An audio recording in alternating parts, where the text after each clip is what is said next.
Hello everyone, welcome back. And today we're going to be checking out the full meeting between Zelensky and Donald Trump. Obviously, this is a little late, I understand, 4 or 5 days, however long it's been. But I figured we check out the full meeting as I did see a few snippets here and there. But in order to form that perspective, we're going to need context. I understand that this topic is pretty hot. There's a lot of narrative and rhetoric surrounding what you should say or shouldn't say in reference to these events. For those that want me to continue to follow this spectacle of sorts, let me know down in the comments. And as always, if you've been enjoying the content, please consider subscribing, as it does help a lot. I don't think there's much else to say, so without further ado. All right, 50 minutes. Grab a drink, grab a snack, grab something. Let's get into it.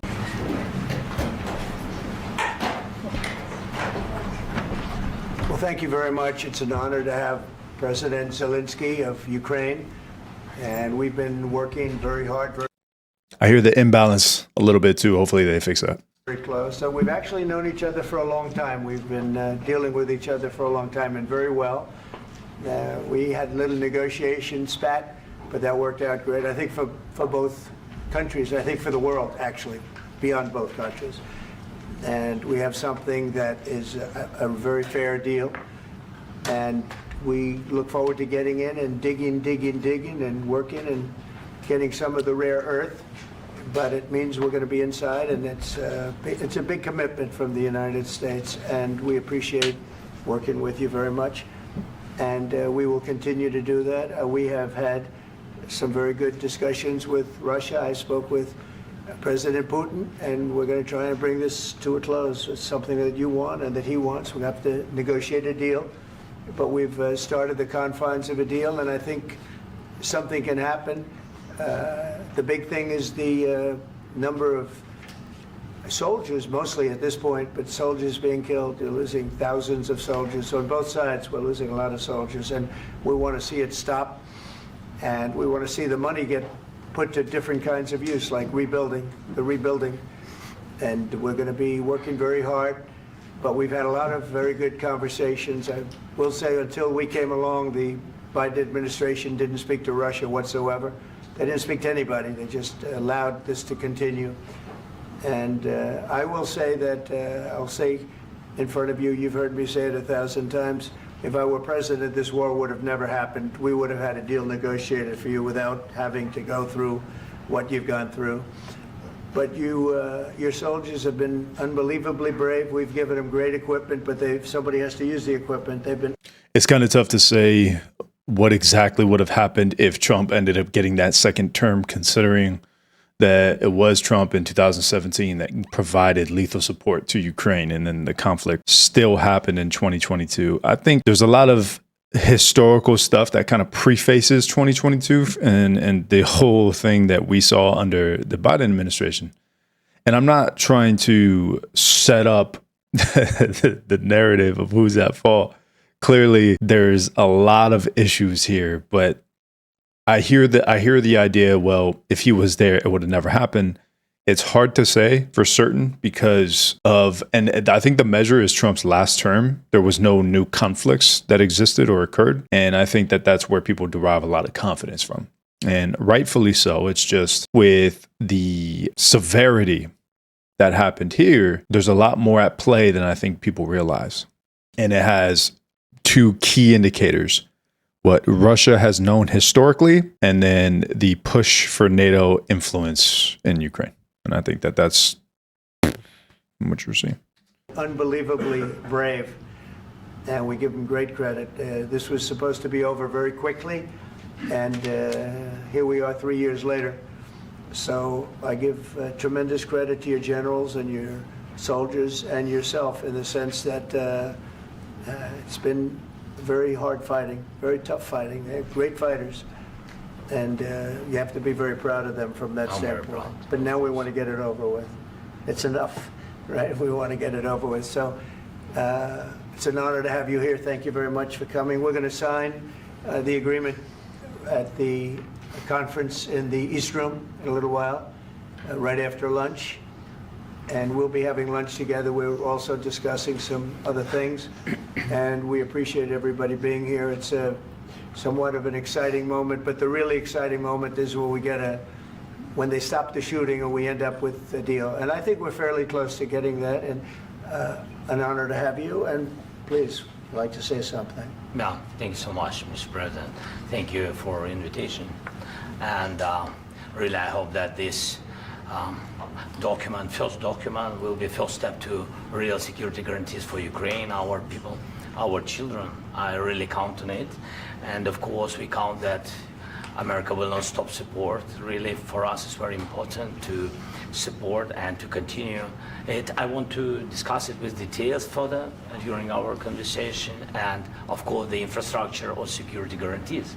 Because for today, I understand what Europe is ready to do, and of course I want to discuss with you what United States will be ready to do. And I really count on your strong position to stop Putin. And you said that enough with the war. I think that is very important, Ben, to say these words to Putin at the very beginning of war, because he is a killer and terrorist. But I hope that together we can stop him. But for us, it's very important to, to save our country, our values, our freedom, and democracy, and of course, no compromises with the killer about our territories, but it will be later. And of course, what I wanted, we spoke about it by phone with you, about the drones production. We have very good drones production. I think the best one in the world for today because of the war. Yes, and of course, we need very much the air defense. You have the best air defense in the world, and really you helped us under attacks of Russians. And I want to speak how we can exchange the licenses. We're open to share the licenses of all our drones with you, of course, with the United States. And we need licenses for quick production of air defense. Even after the war, we need our nation to be calm, that we are secure. So that's why we need this air shield. And of course, about this, I want to speak about the contingents. I think that France and UK already spoke to you, and we know that Europe is ready, but without the United States, they will not be ready to be as strong as we need. And the last point, last not least, about exchange, about our people and children. And you know that this crazy Russian, that they stolen 20,000 of children, Ukrainian children. They changed their names, they changed their families, relatives, and now they're in Russia. We want to bring them back, and really, it's a big dream, task, and goal for me. And our.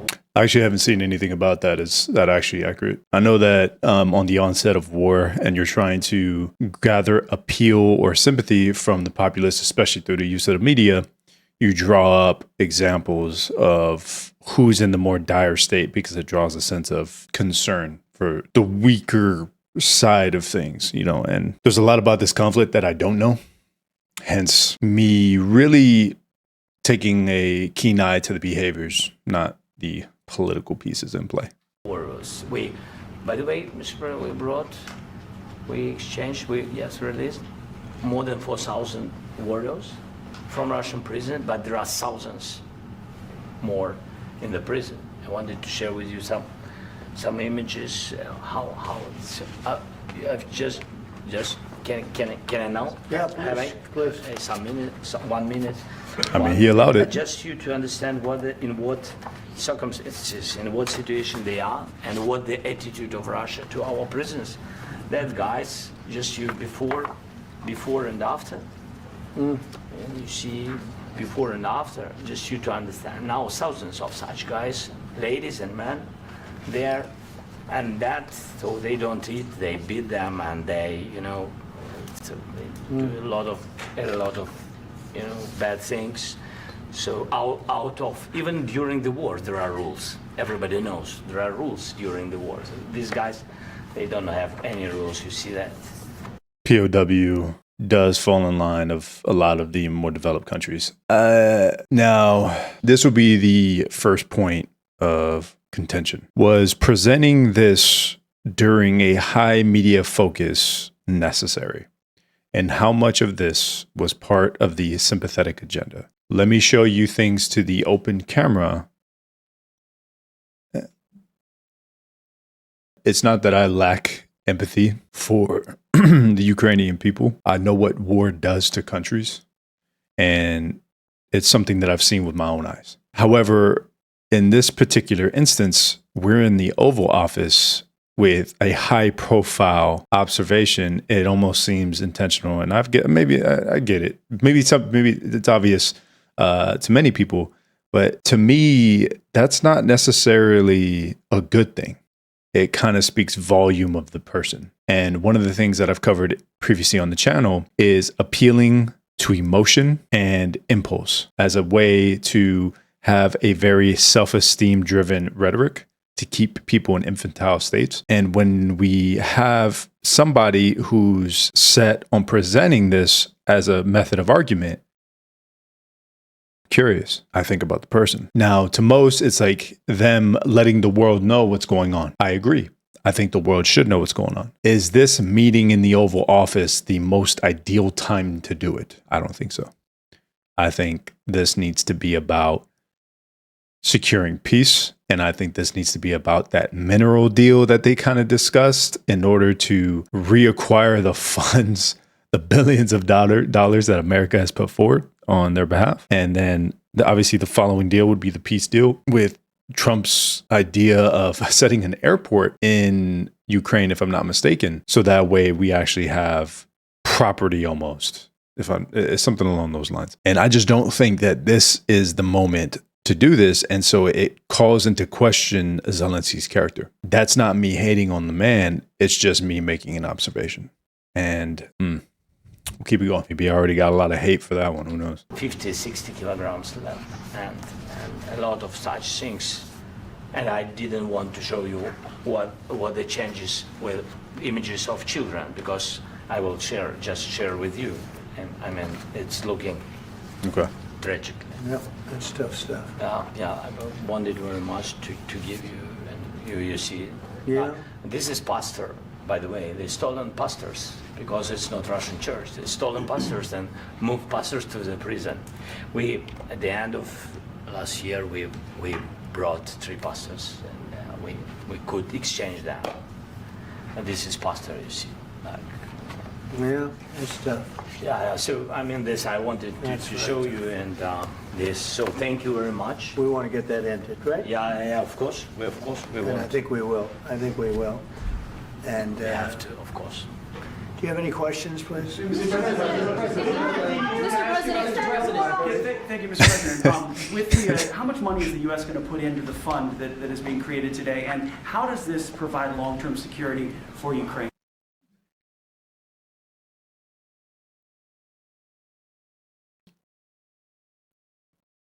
What's that bell doing there?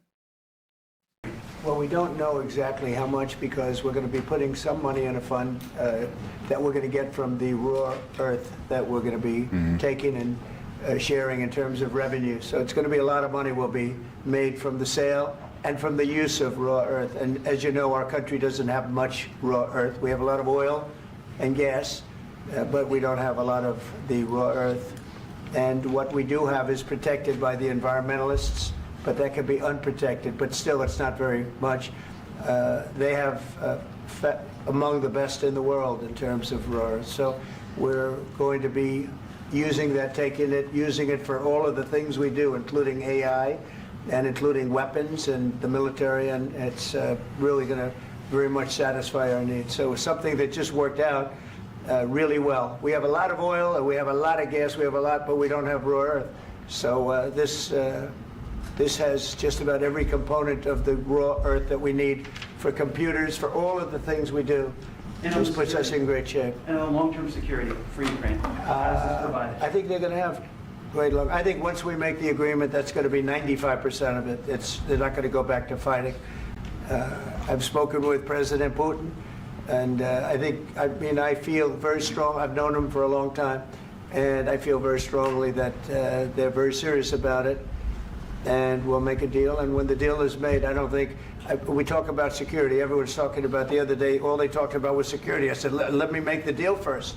I have to make the deal first. I don't worry about security right now.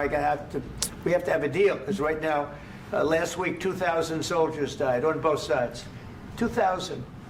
I mean, and there goes that Donald Trump pitch, because he's essentially a businessman prior to being a politician. And I think that the mineral deal is kind of a good move because it's in line of what he's been putting forward, which is America first. How people want to interpret that, how people want to misinterpret that, it's up to you at the end of the day. But the point is that he did say, well, this is what we're going to get first. Then by agreeing to X, now we'll discuss Y. But we need to make sure we're good first because that's not what America has done previously. I know that a lot of the populace agree with his approach to this, and I think it's fair as well. And they're losing 1,000, 2,000, 3,000 a week. So as we sit here and we talk, people are getting shot and dying on the battlefield. And, you know, they're not American soldiers, but they're Russian soldiers and they're Ukrainian soldiers, and we want to be able to stop it. Mm-hmm. And we want to be able also to spend money on other things. We don't want to, this is a tremendous amount of money. And what the Biden administration did was terrible. They were giving money, but he had no security on the money. Europe, as you know, gave much less money, but they had security. It was in the form of a loan. They get their money back, and we didn't. And now, at least we're protected because the American taxpayer has to be protected too. But this is an incredible agreement for Ukraine. Doesn't the amount that U.S. provided cover more than half of the entirety of what Ukraine has received? Something like that, right? And I get it. The United States is in this position of power and has this global presence. But my question is, did we support in order to end, or did we support it in order to further it? And that's obviously, there's a lot of debate there as to what the narrative is. I know that people have their feelings in reference to what they say, but sometimes when people push for more conflict or are very disagreeable in negotiations of diplomacy, is that not indirectly wanting to further the conflict? I guess it depends on the propositions brought to the negotiations table, but let me know. Because we have a big investment in their country now, and what they have, very few people have. And we're able to really go forward with very, very high-tech things and many other things, including weaponry that we're going to use in many locations, but that we need for our country. Mr. President, this allows us to do this. I'm sorry. Mr. President, military aid. Yes, go ahead, please. If I can just, yes. In the document, there is one of the very important points. If we speak about business and investment, we never had LNG terminals in Ukraine. This document will open. I mean, the next documents, but anyway, here we see in the framework, we see really goodwill for this. LNG terminals for us is very important, and I think for security of European continent. We have the biggest storage, gas storage. We have the biggest in Europe. Yes, and we can use it. Use it for LNG. Use it for LNG, and we will do it. And really, we can help Europe because Europe really helped. President Trump said that they made less support, but they are our friends and they are our very supportive partners. They really gave a lot. He's got to pat everybody on the back real quick. Mr. President. Really, they did. They gave a lot, but they gave much less. No. Much less. No. No. No. Okay.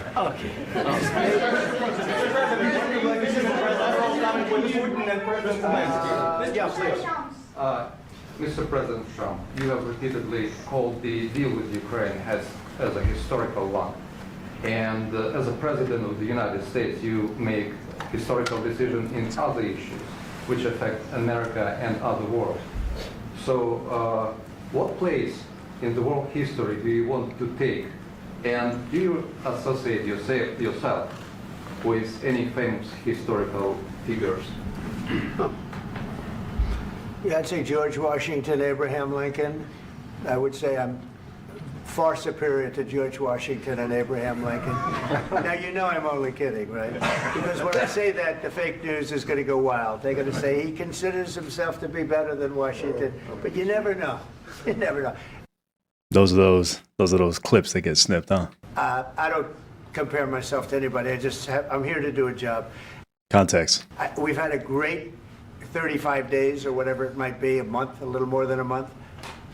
We've accomplished tremendous amounts not only this would be a very great achievement if we could get the war stopped and get them back to normalization. I think that's going to happen. The video. We've had very good talks on both sides, as you know, but I think we've done a very good job, just generally. If you look at all of the things we've done in 30 days, they're saying there's never been a opening for a president. The first month, there's never been a first month like we've had. And this is one of the very important things. This, to me, is one of the most important things because we have tremendous death taking place as we speak, and I don't want to have that. You know, think of the parents, whether they're in Russia or Ukraine, think of the parents of all these people being killed needlessly. They came to our territory. Should have never started. This would have, if I were president, this would have never started. Mr. President, where and how do you commitment? Who knows? Will you continue Who knows? sending military aid to Ukraine after the U.S. signs this agreement with Ukraine? Yeah, we're And the gonna be question continuing. to President Zelensky: do you feel like the U.S. is on your side? That the President Trump Yeah. is on your side at this moment? What do you think? He wants to know, do you think that, sort of a stupid question. I guess we wouldn't be here if I wasn't. I think that the United States on our side from the very beginning of occupation, and I think that President Trump on our side, and of course, I'm sure that the United States President will not stop support. This is crucial for us. It's important for us. Yes. And Putin, the president speaks about the people and the soldiers which are dying, but they came to our territory, they came to our land. They began this war, and they have to stop. And I think this is the question with... There's some interesting notions as to why they started it, and that's the historical component involved. Now, unfortunately, a lot of the stuff that I've seen is not written in anything, and if people want to provide something to me, then by all means. But from my understanding, in the 90s, it was even the US that said that NATO would not expand anymore, especially to the east or towards Russia. What are we going to do with that? Unfortunately, that wasn't written in stone, if I'm not mistaken. Now, it could have been, but I don't think it was. And it kind of set the groundwork for a lot of little issues to happen. Really, the most important question, can President Trump, I hope yes, with some other allies to stop Putin, withdraw these enemies, our enemy, withdraw these troops from our land? And I think that you asked about the history, I think that if President or when he will stop Putin, if President Trump will bring peace to our country, I think he will be on this wall. I think. We've had very, very good talks. Didn't even give him a chance to answer his question, man. He just blazed over him, and then President Zelensky just said that there would be no compromises with Vladimir Putin. I just wanted to ask both of you. Firstly, are there compromises that you think that President Zelensky is going to have to make? And President Zelensky, there has to be compromises. It's war. You may be able to offer or bring to the table, for example, elections. Thank you. I think you're going to have to always make compromises. You can't do any deals without compromises. So certainly he's going to have to make some compromises, but hopefully they won't be as big as some people think you're going to have to make. That's all. That's all we can do. I'm here as an arbitrator, as a mediator to a certain extent between two parties that have been very hostile, to put it mildly. They've been very hostile. This has been a vicious war. This has been a vicious war. You know, it's a very level battlefield, and those bullets go out, and as I've said many times, we were talking about it with Pete, many times the only thing stopping those bullets is a human body. And in the case we're talking about, generally young human bodies are stopping a lot of bullets. It's dead level. That's why it's great farmland. It's great land. It's great farmland, but there's very little protection against the bullets that are being, and other things that are being shot. So all I can do is see if I can get everybody at the table and get an agreement. And I think we're going to end up with an agreement. Otherwise, I wouldn't probably be even here today. I think that's a great point, because if you look at some of the rhetoric that's saying that Trump should be saying all these bad things about Putin, obviously you have President Zelensky doing some of that.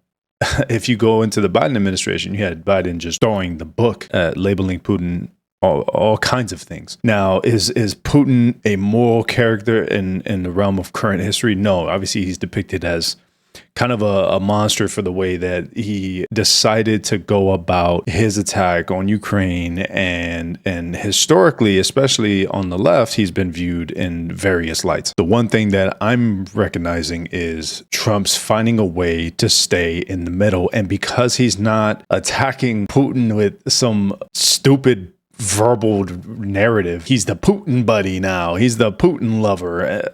What kind of media warfare is going on where that is what matters more than ending a war? You gotta have a sense of neutrality if you're going to be the mediator between two countries in conflict, because guess what? These two countries by themselves, if they were left to their own devices, are going to continue to duke it out. If the most, if not one of the most powerful global presences on the planet is going to get involved, you're gonna have to play both sides a little bit to be able to engage in the compromises during negotiations. It's just part of diplomacy, being able to keep a level head, regardless of what you think about this person or that person. You're trying to mend something, and you're trying to mend it permanently. You got to play the long game, not just based off your impulsive feelings of how you feel about somebody. I think that's kind of where they're, and it is what it is. Get an earful. Mr. President, I've got two questions for you. You think ultimately your legacy will be the peacemaker and not the president that led this country into another war and ended foreign wars? And I've got a question. I hope it will. I mean, I hope I'm going to be remembered as a peacemaker. This would be a great thing if we could do this. I'm doing this to save lives more than anything else. Second is to save a lot of money, but I consider that to be far less important. So I hope I'm going to, thank you, Brian, for that question. It was a nice question.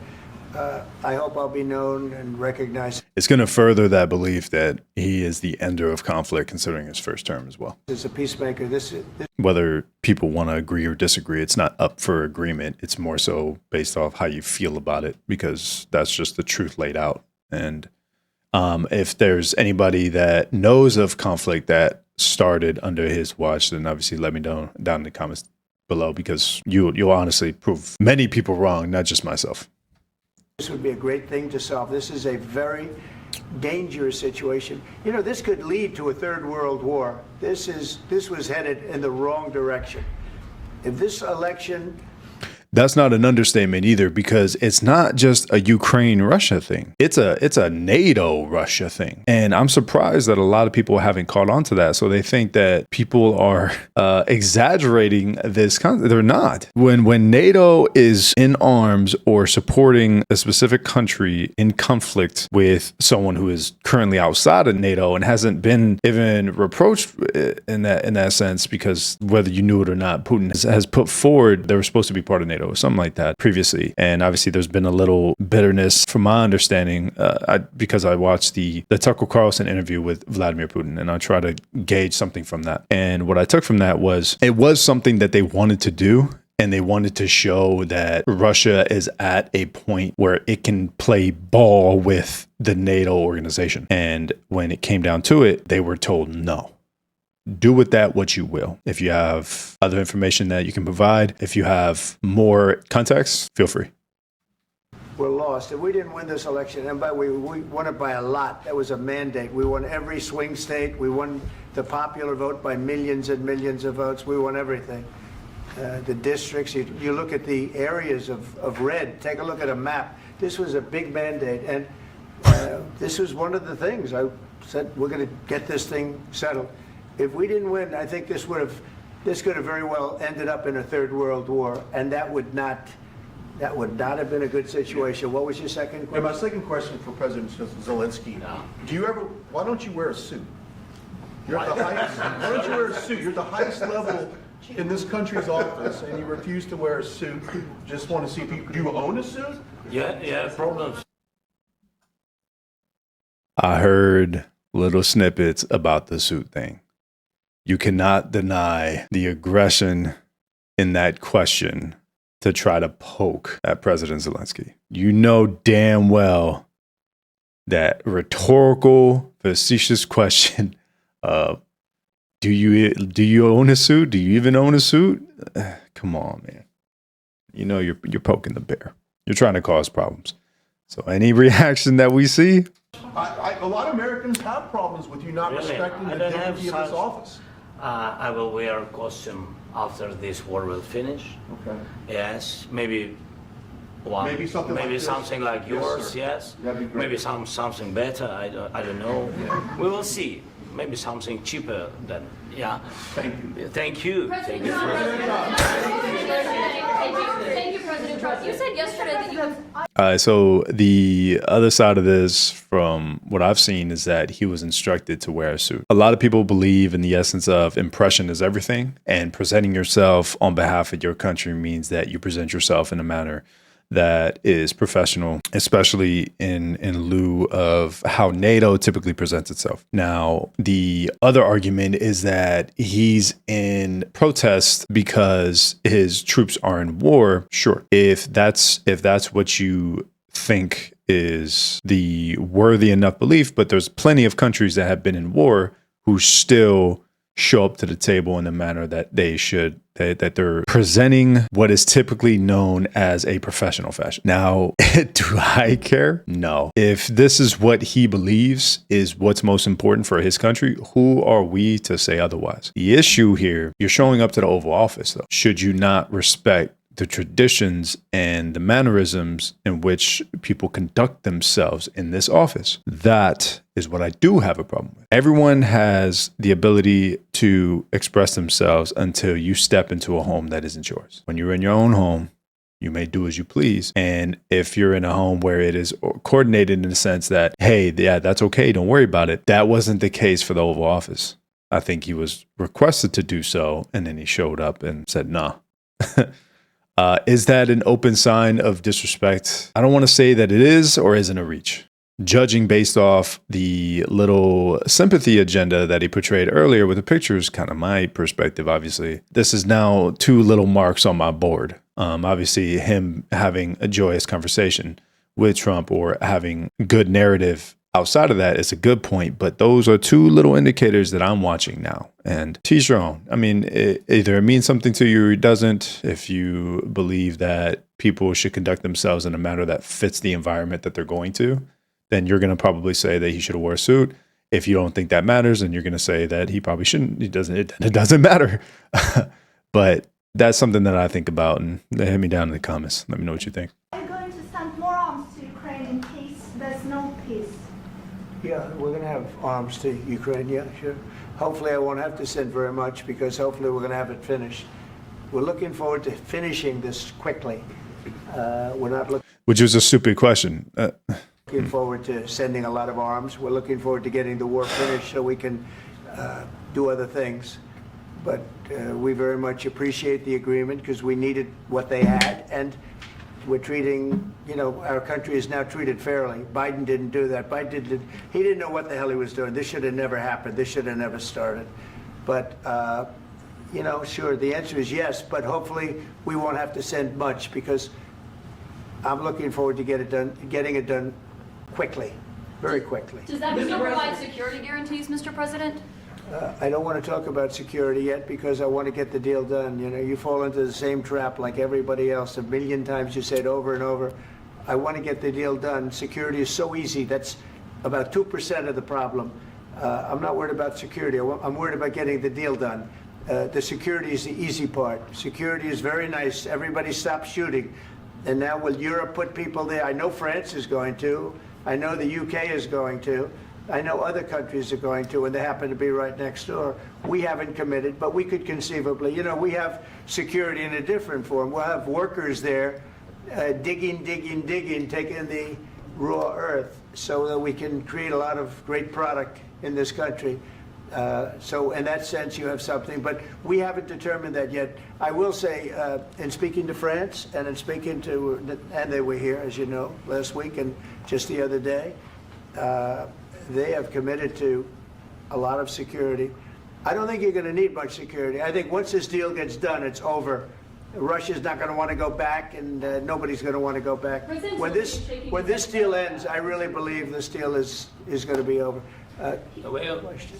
Yeah, please go ahead. Go ahead. Thank you so Mr. President, thank you. You had Mr. Macron and Keir Starmer at the White House this past week, both of whom praised your courage and conviction to lead the pathway towards peace. Yes. Part of that involved, though, re-engaging Russia in diplomatic relations, something that previous leaders lacked the conviction to do so. What gave you the moral courage and conviction to step forward and lead that? Well, I love this guy. Who are you with? One American News, sir. Well, that's why I like him. One American News does a great job. I like the question. I think it's a very good question. It's a pathway to peace. It's a pathway to getting something solved. And I feel that as the head of this country, I have an obligation to do that. Plus, we're very much involved. We got involved. It's too bad we got involved because there should have been no involvement, because there should have been no war. And there shouldn't have been October 7th. That would have never happened. As you know, Iran was broke. They had no money to give to Hezbollah. They had no money to give to Hamas. They were stone cold broke. And then under Biden, they became rich as hell. They went from no money to $300 billion in a period of 4 years. And they gave a lot of that money away, and you see what happened. And that's a real mess also that we hope to be able to solve. But no, I appreciate your question very much. I feel I have an obligation to try and do something to stop the death. If I can answer. Yes, if I can answer. I think that's a good point. The October 7th stuff is a completely different story, but in the idea that he has an obligation now, think about Trump what you will, but America, remove Trump, put America. America has an obligation to be involved in global conflicts and see what they can do about it, being the power that they represent. I think that is about as righteous as you could be as a sitting president. You are this immense power. Why not try to see what you can do instead of just withholding your power for yourself and saying, let's just yoink every bit of our resources to do the selfish side of America first, not the idea of America first in which it's been portrayed, but this worst side that it could be, and we just close ourselves off from the rest of the world, which is obviously isn't what was ever the ideal or plan. It's just, there's several decisions there that people believe about Trump's character where it almost seems like that would have been the outcome, but he hasn't conducted himself in that fashion yet, from what we know, at least. Sorry, please. And I do like your clothing, by the way. Yeah, really? Even though I think he's a great guy, by the way. But I don't know if you two like each other. But you know what? I think he's dressed. I think he's dressed. I like this guy. I think he's dressed beautifully. So I have more serious things than answer on such Yeah, questions. sure, that's I will okay. answer on more serious That's a good questions if I can. Yeah. So please, about security guarantees and about just ceasefire. We can't just speak about ceasefire and speak. It will not work. Just ceasefire will never work because I'm like a president. I have this experience, and not only me. Ukraine before my presidency, from the 2014, Putin broken 25 times. 25 times. Yep. He broken his own signature. 25 times he broken ceasefire. But he never broke to me. He never broke to me. No, you were the president. He You were never the broke- president he during. never broke to me. In 2016, you've been the president, Mr. I think he did break the ceasefire under Trump as well. I'm not too sure about that. Let me know. I know about the 25 number. I haven't seen any of the dates. I know that it happened very often under the ending point of Obama administration, mainly because the revolution of Ukraine was this massive deal, and it was rightfully so because there was a lot of issues in Ukraine at the time and during 2014. But I'm not too sure about the ceasefire thing. President. You've been the president, but he had, of course, not with you, but he had during those periods, he had conversations with our side, and we had There it is. All right. Normandy format, the France, Germany, Ukraine, and Russia, and he broken 25 times. That's why we will never accept just ceasefire. It will not work without security guarantees. Security guarantees, maybe President is right about this document and other, but this document is not enough. Strong army is enough because his soldiers afraid, Putin's soldiers afraid of our soldiers when we're strong enough. If we are not strong enough, if we are empty, if our storage is empty, we can't defend our land. Today, you know, he knows that we have, all the world knows that we have meeting, yes? Why he's using ballistic? Putin today using ballistic on our hospitals, schools, and etc. Ballistic. So he knows that we are here and that President Trump is really have goodwill to stop this war. And you hear now the president. So why he's using? So he doesn't want to stop. He doesn't want. But I hope that we will do it. Really, we'll do it. Security. When we speak about security guarantees, when the Europeans are ready for contingents, they need USA backstop. If there will not be United States, we will not never have any contingents, strong contingents from the Europeans, because they don't want to divide alliance, connection between the United States, the main and strongest ally, and Europeans. And this is crucial, this is important. That's what we want to speak about very much. This is very important. And air defense. So, air defense, really, we have big deficit with all these systems, and we need to provide this. We need it very much. Otherwise, Putin will never stop, and will go further and further. He doesn't want. He hates us. You know, it's not about me. He hates Ukrainians. He thinks that we are not a nation. He thinks, and he shared these thoughts. I think maybe with your team also. I don't know, but with all the Europeans, in media, officials.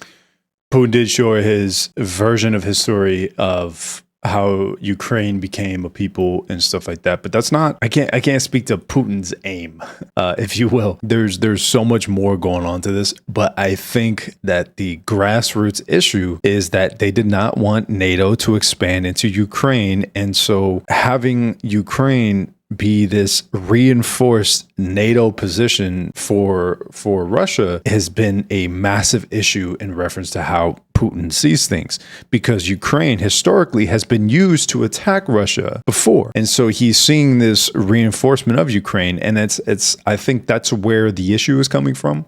Now, obviously, we can all put our perspectives together and kind of gauge that. Do I think Ukraine has a reason to become a pure NATO asset?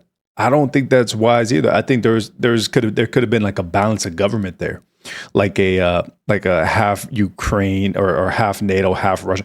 Be like the embassy of both or something. You know, I thought that would have been ideal. Am I wishing for unicorns and rainbows at this point?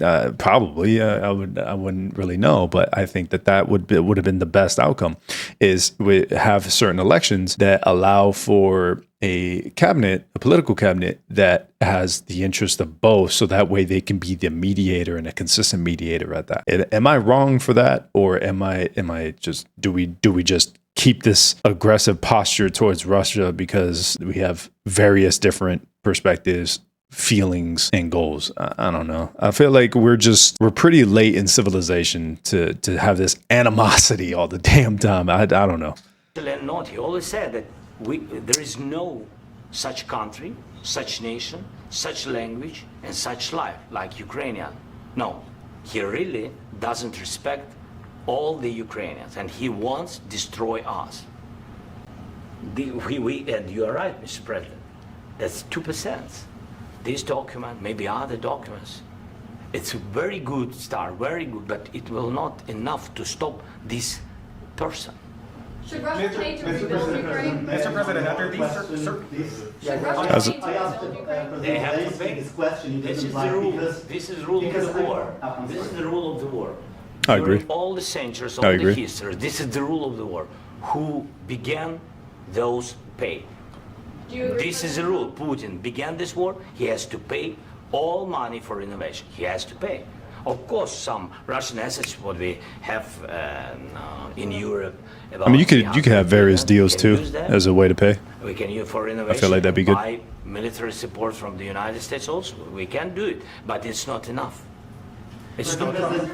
Under these circumstances, do you envision a trilateral summit with Putin and President Zelensky? Wait 1 second. I asked this question that you didn't like because I wanted to know if you want to position yourself in the middle between Russia and Yes. Ukraine, or on the Ukraine side? No, I'm in the middle. I want to solve this thing. I'm for both. I want to get it solved.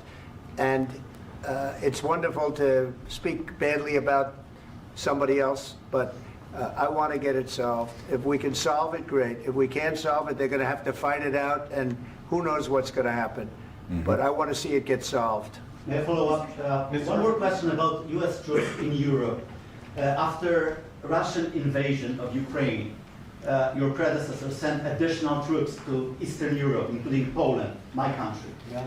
Are you committed to keeping these troops on the eastern flank of NATO in the future? I'm very committed to Poland. I think Poland has really stepped up and done a great job for NATO. They, as you know, they paid more than they had to. They are one of the finest groups of people I've ever known. I'm very committed to Poland. What about Baltics? Poland's in a tough neighborhood. You I had a buddy of mine deployed out there. He wasn't having the greatest times. What about the Baltics? The Baltics, they got a lot of, it's a tough neighborhood too, but we're committed. We're going to be very committed, and we're committed to NATO. But NATO has to step up, and the Europeans have to step up more than they have. And I want to see them equalize, because they are in for far less than we're in, and they should be at least equal. You understand that? Why is the United States, we have an ocean in between, why is the United States in for so much more money and other things as Europe? With that being said, and as you said, they've also been obviously very helpful, but we have put in far more than they have, and I think they should equalize. Mr. President, Yeah, please, go ahead. Ask you about the agreement again today. What changed between the first time that Secretary Bessent gave President Zelensky the agreement and today for the signing? We made a deal. So What was the I'm just- deciding factor? I'm a business person. We made a deal. That's what changed. I didn't think we were going to make a deal, and we ended up making the deal, so that changed. Mr. President, when and how do you All right. engage in a trilateral summit with President Zelensky and Putin? I don't know, under but these it's, well, they circumstances? don't like each other. I can tell you that. Okay? They do not like each other. This is not a love match, and it's unfortunate. That's why you're in this situation. The United States should not have allowed this to happen.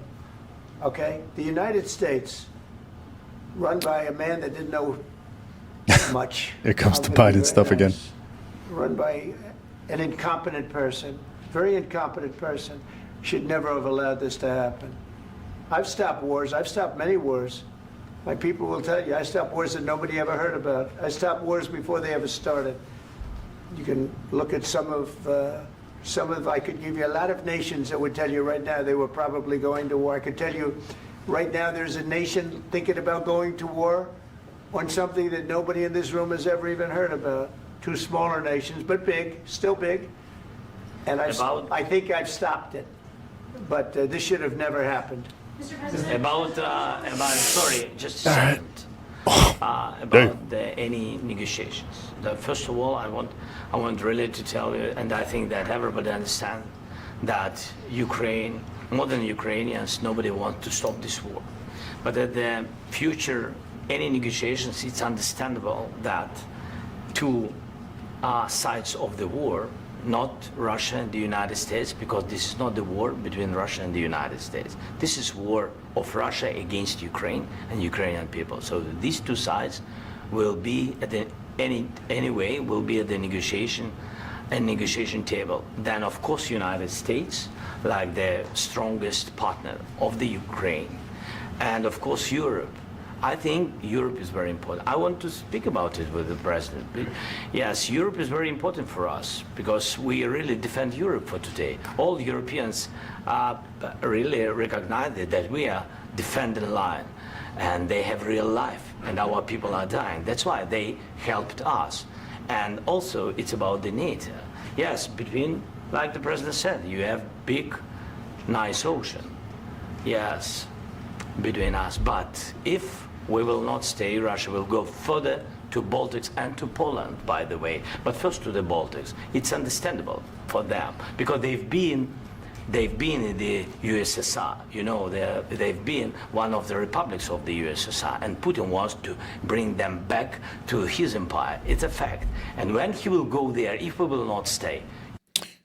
How do people feel about that? How true is that? I haven't really seen any of that narrative. I just know that the issue with Ukraine, and that how that was the final nail in the coffin for Putin wanting to push towards it. But let me know. I'm not too sure about the whole Poland thing. I think that's just, would that be considered fear mongering? Like, hey, he's not just going to stop here. He's going to keep pushing because he's this monster. You will fight. Your American soldiers. It doesn't matter. Do you have ocean or not? Your soldiers will fight. Mr. President, would you be willing to visit Ukraine, maybe Kiev or Odessa, which is known to be at the Riviera or Black Sea? It was my question. I'm sorry. I don't want to talk about Odessa now. Let's not talk about Odessa. I want to talk about making a deal, getting peace. We don't have to talk about Odessa, but a lot of cities have been destroyed. A lot of cities that are not recognizable. There's not a building standing. No. And That's terrible. a lot of things have Mr. to happen. President, you have to come and to look. No. We have very good cities.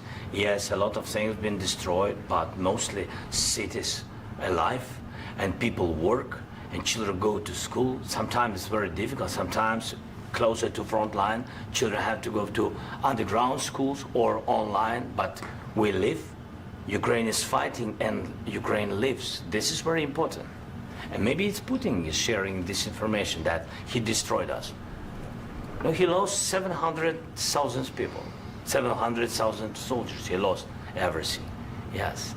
So. Mr. President, more. I mentioned Poland. Please, go ahead.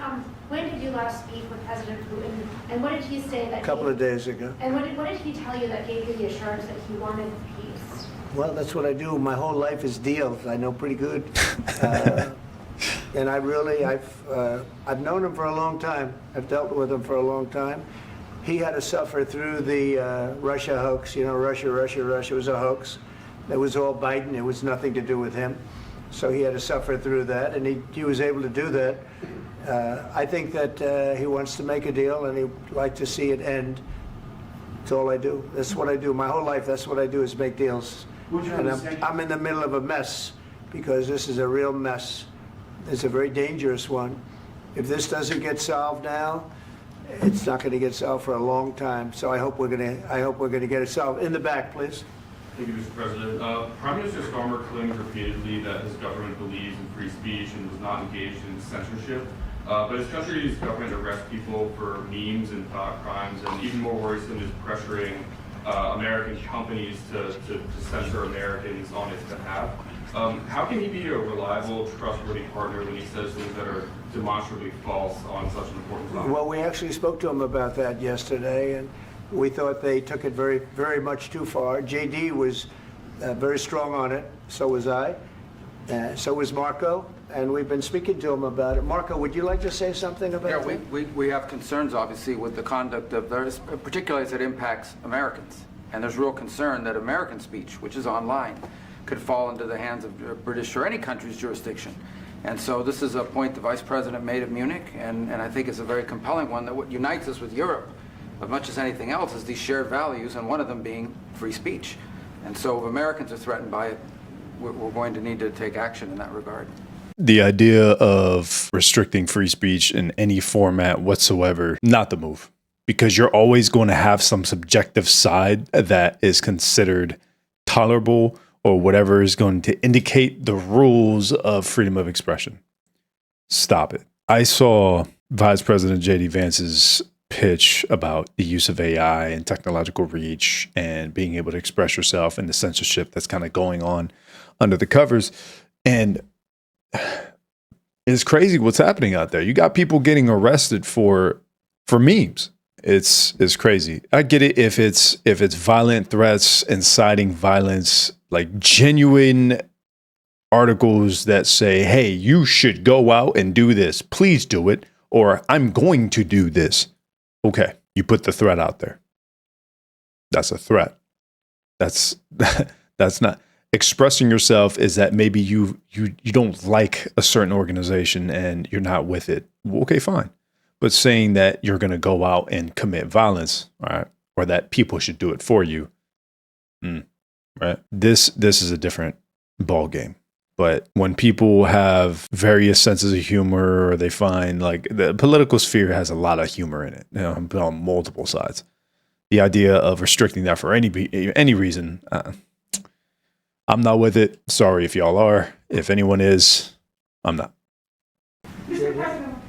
It's actually a very important question. We spoke about this in detail with the Prime Minister, the Foreign Secretary, and others at lunch yesterday. And I know that Secretary of Commerce Lutnick followed up in private meetings last night. This is really important. We believe Americans have the right to speak their mind, even if we in this room disagree with them. They have the right to speak their mind in the public square, which is often online these days.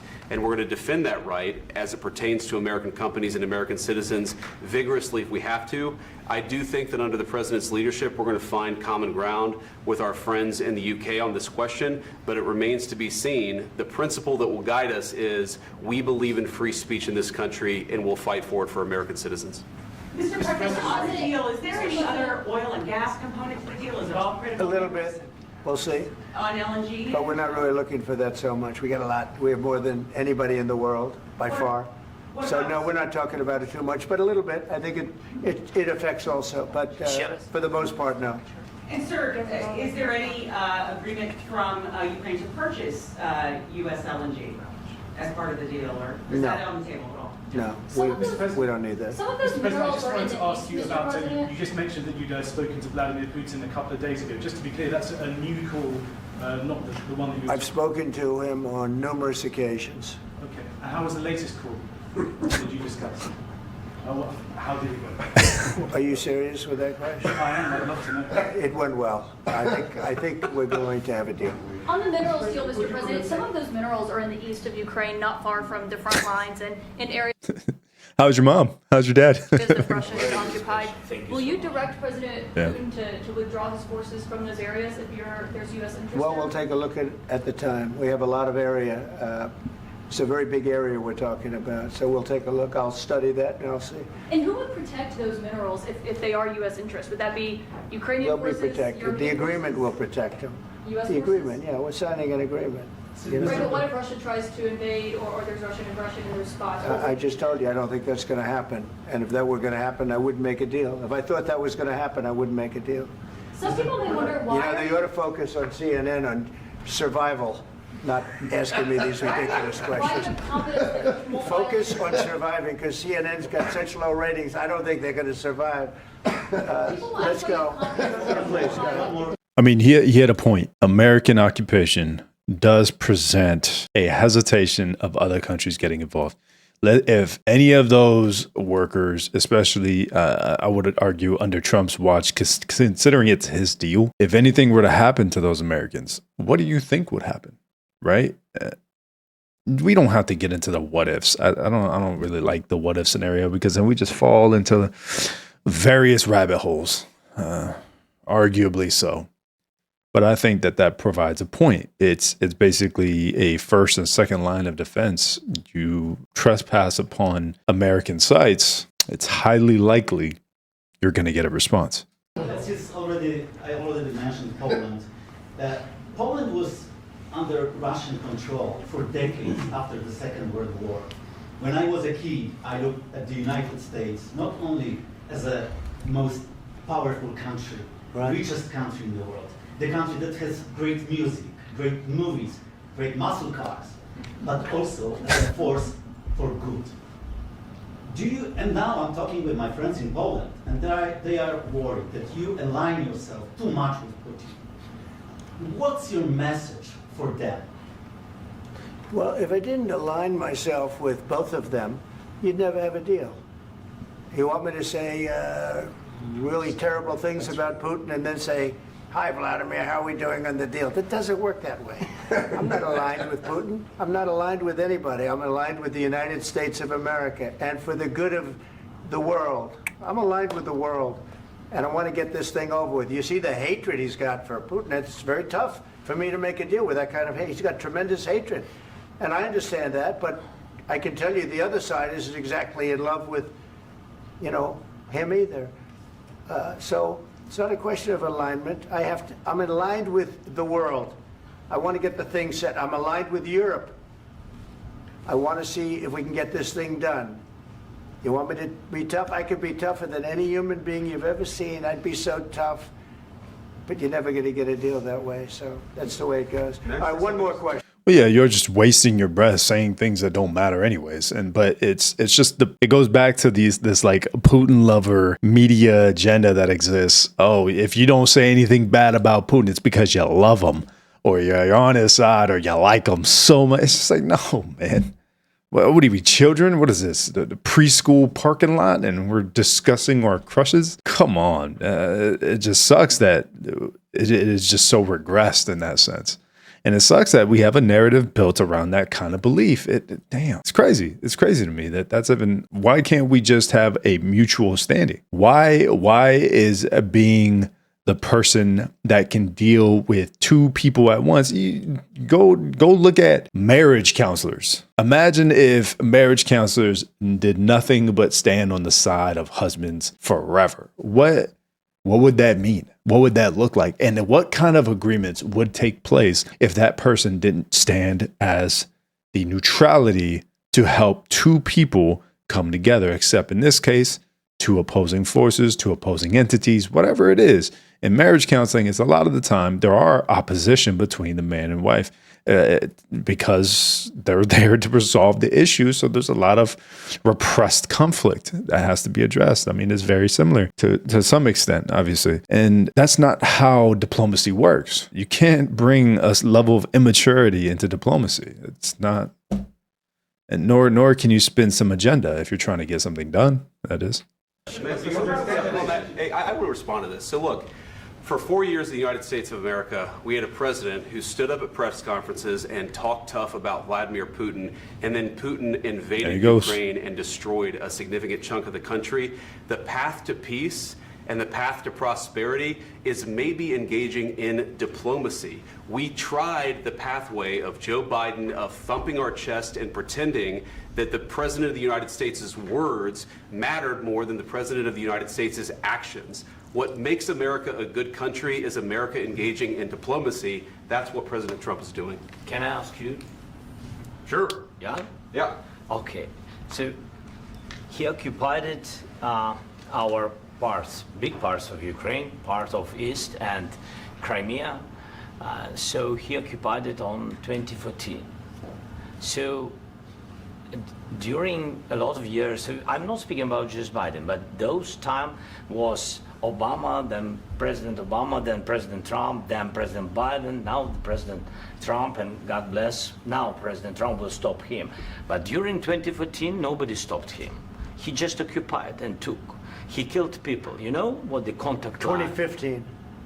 2014 and 2014. Yeah. So I was not here. Yeah, but that's exactly right. Yes, yeah, but no shit, during dude. 2014 till 2022, yeah, the same. Sometimes it's like this childish response is like, "What? Oh, that was me." It's like, yeah, no shit, man. People are been dying on the contact line. Nobody stopped him.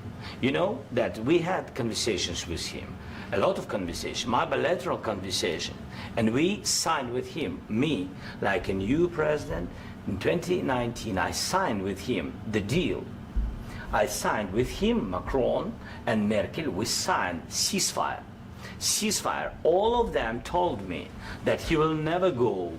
We signed with him with gas contract. Gas contract. Yes, but after that, he broken this ceasefire. He killed our people and he didn't exchange prisoners. We signed the exchange of prisoners, but he didn't do it. What kind of diplomacy, JD, you are speaking about? What do you mean? I'm talking about the kind of diplomacy that's going to end the destruction of your country. Yes, but if you Mr. President, with respect, I think it's disrespectful for you to come into the Oval Office and try to litigate this in front of the American media. Right now, you guys are going around and forcing conscripts to the front lines because you have manpower problems. You should be thanking the President for trying to bring it into this conflict. Have you ever been to Ukraine that you say what problems we have? I have been to. Come once. I've actually watched and seen the stories, and I know what happens is you bring people, you bring them on a propaganda tour, Mr. President. What do you say? Anyone know what he said? President, do you? And with that being said, what do people think about Vice President J.D. Vance lately? I find it interesting that maybe it's because I've turned a new ear to politics, mainly for the channel, or at least analyzing political situations. But I haven't seen how freely outspoken a vice president just hop on subjects as commonly as he does. And maybe obviously there's different examples throughout history. It's just in my lifetime, maybe, or in my lifetime of observing these phenomena. Do you disagree that you've had problems bringing people into your military? And do you think that it's respectful to come to the Oval Office of the United States of America and attack the administration that is trying to prevent the destruction of your country? A lot of questions. Let's start from the beginning. Sure. First of all, during the war, everybody has problems. Even you, but you have nice ocean and don't feel now, but you will feel it in the future. God bless. You don't know that. God bless. God bless. You will not have a war. Don't tell us what we're going to feel. We're trying to solve a problem. Don't tell us what we're going to feel. I'm not telling you. Because you're in no position to dictate. No, you're in telling. no position to dictate what we're going to feel.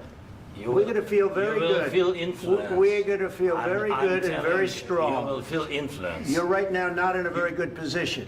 You've allowed yourself to be in a very bad position, and he happens to be right about it. From the very beginning of the war. You're not in a good position. You don't have the cards right now. With us, you start having cards. Right now, you don't. He doesn't get the analogy. You're gambling with the lives of millions of people. You're gambling with World War III. You're gambling with World War III. And what you're doing is very disrespectful to the country, this country. That's back to you. Far more than a lot of people said they should have. Have you said thank you once? This entire meeting? No, in this entire meeting, have you said thank you? You went to Pennsylvania and campaigned for the opposition in October. Offer some words of appreciation for the United States of America and the president who's trying to save what are you talking about? the country. Please, you think that if you will speak very loudly about the war, you can... He's not speaking loudly. He's not speaking loudly. Your country's in big trouble. Can I Wait a answer? minute. No, you've done a lot of talking.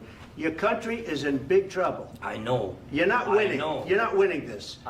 You have a damn good chance of coming out okay because of us. Mr. President, we are staying in our country, staying strong from the very beginning of the war. We've been alone, and we are thankful. I said thanks you haven't in been this alone. cabinet, You and haven't not been only alone. in this cabinet. We gave you, through this stupid president, $350 billion. You voted we gave for you your military president. equipment, You and you voted men for are your brave, president. but they had to use our...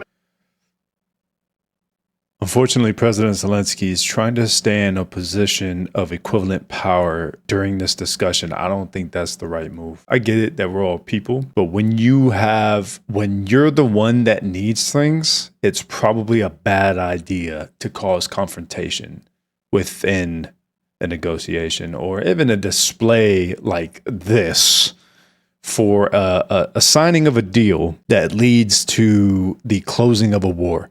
If you're going to show up to the Oval Office with demonstrations of what your people are going through and then have a prideful tone oriented towards, I mean, obviously it got hot and did the vice president have to go in like that?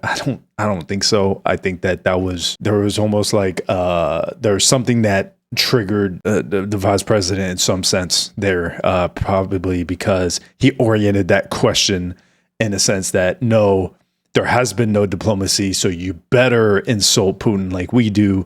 It's something along those lines. And then him going about that in the way that he did, he didn't have to. But then again, President Zelensky coming in with his perspective and his stance, you're the one that needs things. I get it that he's very proud about what his country has been able to do and accomplish, and the fighting that does go on within this war. I get that. However, it's been at the behest of the supply and financial support, the equipment, weapons, everything that has been granted to him from NATO, essentially, the US. Without that, he would have been Putin would have accomplished the thing that was set out to do, which was take him out of the picture and in place a pro-Russian government like the one that existed pre-2014. So this whole thing just got out of hand. This is the video that's circling the internet, and it's good that we saw the context beforehand to kind of see the responses, see the questions as they kind of unfold. But damn, that didn't need to happen. That didn't need to happen. Military. What about If you didn't have You our invited military me- equipment, you invited if me you to didn't speak- have our military equipment, this war would have been over in 2 weeks. In 3 okay? days, I heard it from Putin. In 3 days, this is something Maybe new. less. In 2 weeks, of course, yes. It's going to be a very hard thing to do business like this. I tell you. Just say thank you. I said a lot of accept times that there, thank you accept to that- American people. Accept that there are disagreements, and let's go litigate those disagreements rather than trying to fight it out in the American media when you're wrong. We know that you're wrong. But you see, I think it's good for the American people to see what's going on. I understand, sir. I think it's I very understand. important. That's why I kept this going so long. You have to be thankful.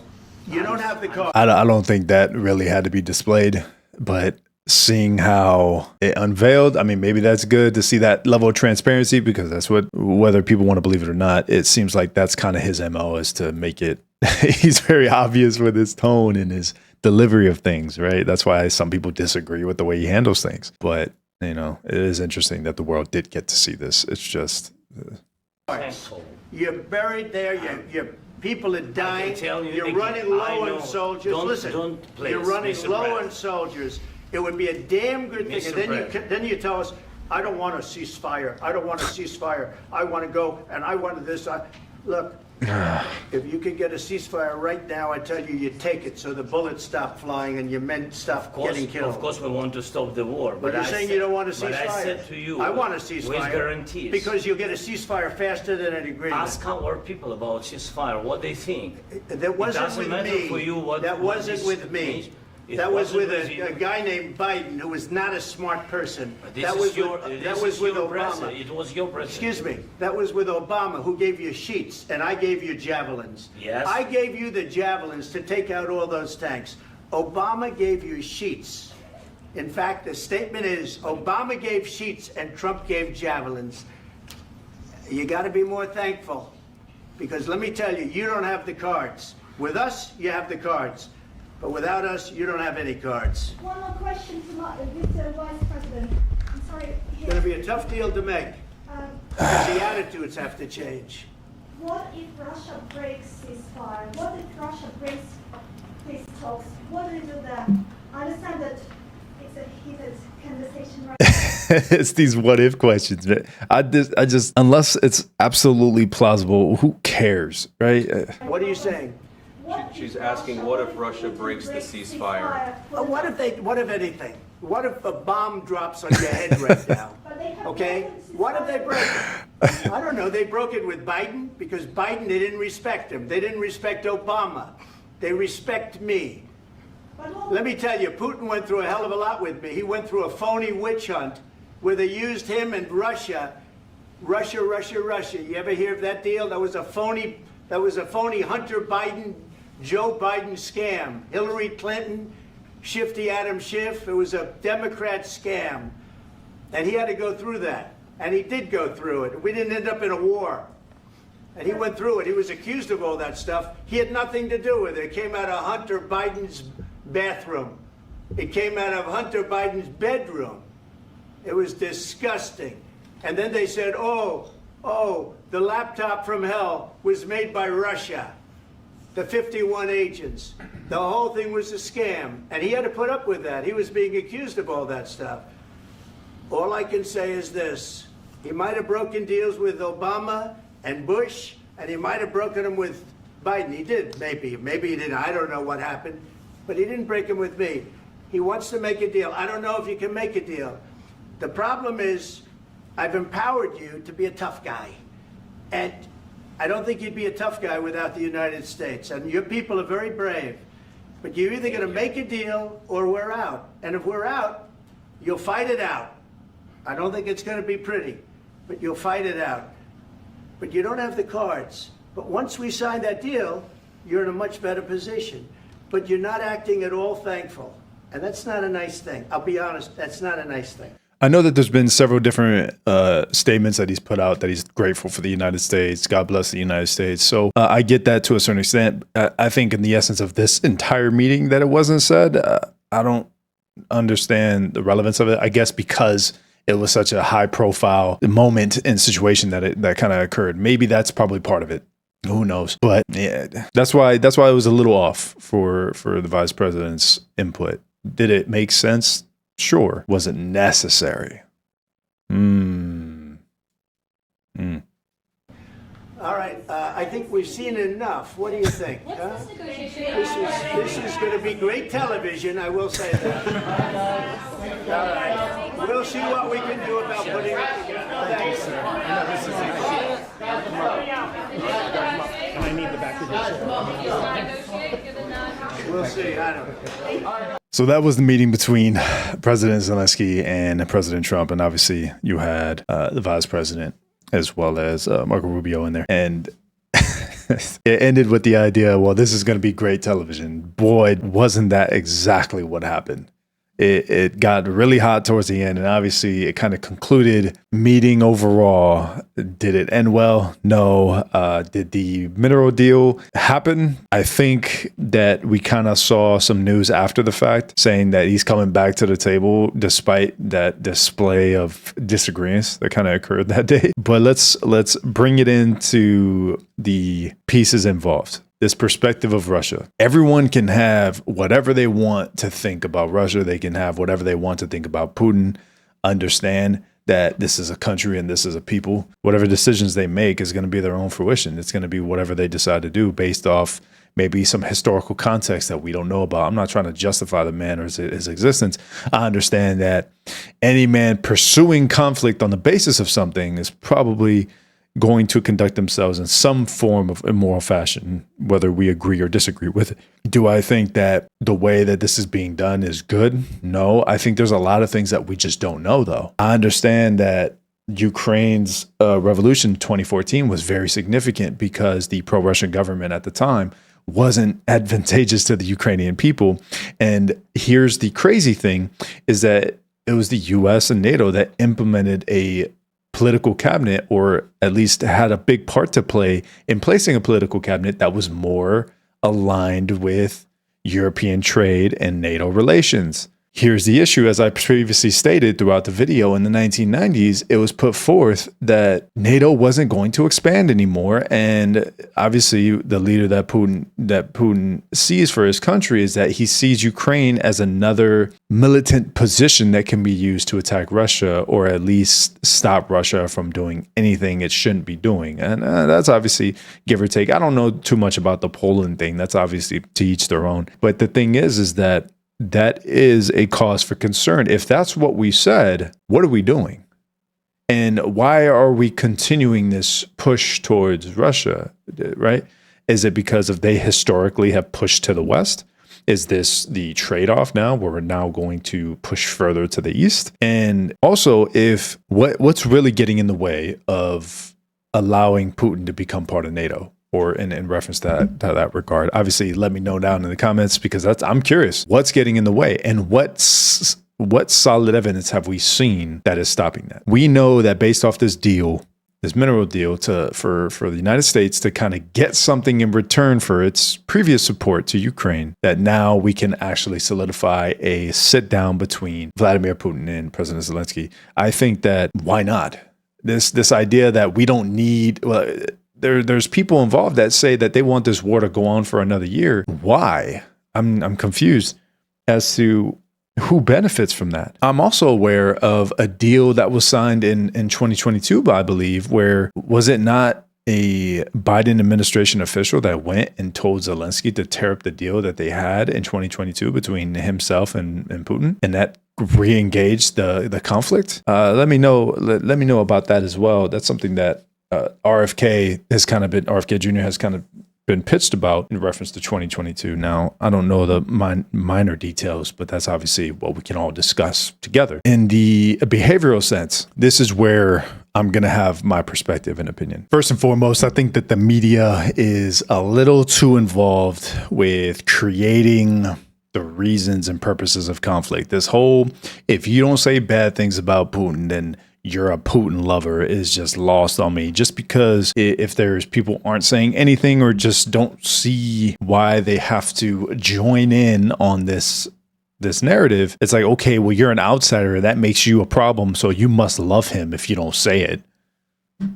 I already kind of spoke on this briefly, but we got to grow up. We got to grow up out of this. Form your own perspective. If you don't agree with the way he conducts himself as a one of the world leaders, then yeah, obviously, okay, fine. But do it on the basis of what you think. And then in the side of, okay, Trump must be a Putin lover because he's not doing anything. He's trying to strike a deal. And he's trying to bring them both to the table, and mocking someone before doing so doesn't really set the precedence for that kind of conversation to exist. So let's be real for a second. Let's be mature for a second to be able to handle that discussion. That's not me saying that we should have some kind of sympathy for Putin of any sort. Obviously not. Obviously, the sympathy is more fitted towards the country of Ukraine in a lot of sense. But that doesn't take away from the responsibility that leaders have to conduct or behave themselves in a better manner to be able to reach higher levels of agreement with each other. That's just my point. I also think that there was a little more heat in that room than was advertised, such as blatant signs of combative body language, moments of avoiding eye contact, interrupting taps from Trump, Zelensky's closed off arm crossing and not wanting to continue, JD's tone of blame and finger scolding, raised voices, rhetorical questions. Definitely a bunch of notable behaviors for a bit too many cameras. Do I think it was wise for President Zelensky to conduct himself in the manner that he did through various forms of little situations? No, I don't think so. Or at least you can't be that disagreeable when you're trying to secure negotiation for peace or for a conflict to be resolved. Naturally, you have to be more agreeable. And then in that turn, you're going to present yourself as a better position because you look like someone who's willing to discuss, willing to be diplomatic, regardless of the disagreements or the perspectives that these two countries have against each other. They view them as the monster and they use them as whatever. That's not how we secure long-lasting relationships, countries or people or what have you. I think that him displaying how grateful he has been historically is fun. I think that was more than enough. I don't think him having to say it there was so much of a problem. The suit thing, well, however you feel about it. I put my stance. Go ahead, say yours. Vice President's conduct, JD Vance, it seemed pretty hot in a sense that maybe we didn't see everything. I'm not saying that that anything's clipped or snipped out. That's not what I'm saying. I'm saying that perhaps there was an intention there that possibly we missed. I think that Zelensky was putting forward that, what do you mean diplomacy? There is none, there was none, and what have you. So he oriented that question towards JD Vance to kind of prove him wrong in that sense. And I think that's where he saw that conflict a little bit because there was a disagreement there. That's obviously going to be their own feelings. But if they both come to the table and can agree on something, then yes, that is diplomacy. And that is something that is capable of diplomacy. If Putin isn't capable of coming to the table, then sure, continue to call him the monster because he's choosing to be monstrous instead of being a leader of his country where he has concern of his soldiers just as much as President Zelensky saying he has a concern for his soldiers. You can't be that prideful when you have all those lives on the line. You are literally in conflict and at war with somebody else. Why be prideful or have this stance when you're trying, if your true goal and care is of your people, wouldn't you try to end it as quickly as possible? And where is the care for other things outside of that? And what is the political aim? What are the agendas behind closed doors, right? This is kind of where we get into the motives and the motivations behind people's actions. If you're truly pushing for continued security in a place like Ukraine, you know that's a problem because it's the expansion of NATO towards Russia. This has been a deciding factor for a lot of cases. And that's why I think the best thing that could happen, and correct me if I'm wrong and put forward your own beliefs or ideas, maybe some things that you've seen from other governments. But I think a bipartisan government needs to exist in Ukraine. I think that a Russian and Ukrainian government, or a Russian and NATO government, or Russian and what have you government, needs to coexist in the country that is Ukraine for those people to coexist together and completely stop follow-on violations of ceasefires, breaking of country lines, invasions and what have you, and allow for something much longer to occur, or at least exist. And I think elections need to happen. That's honestly my point. I don't see an extreme scenario on either side where Ukraine has to give up those territories in the country. I think that that's kind of I think that there is a political answer here where NATO doesn't expand and Russia doesn't invade. Am I crazy for thinking that that's a possibility? Maybe.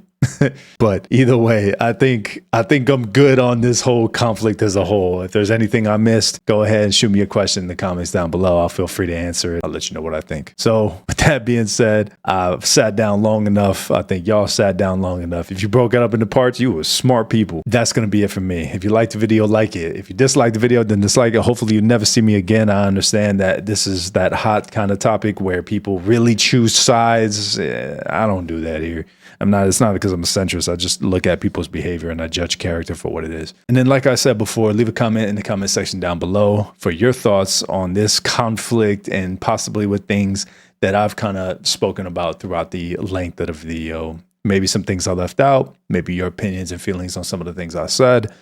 Just let me know. I know that this has kind of continued to unveil. The Ukraine-Russian conflict has been a problem for far longer than we would like to give it credit for. I'll just leave it at that. Thanks again, and I'll go ahead. See you next time.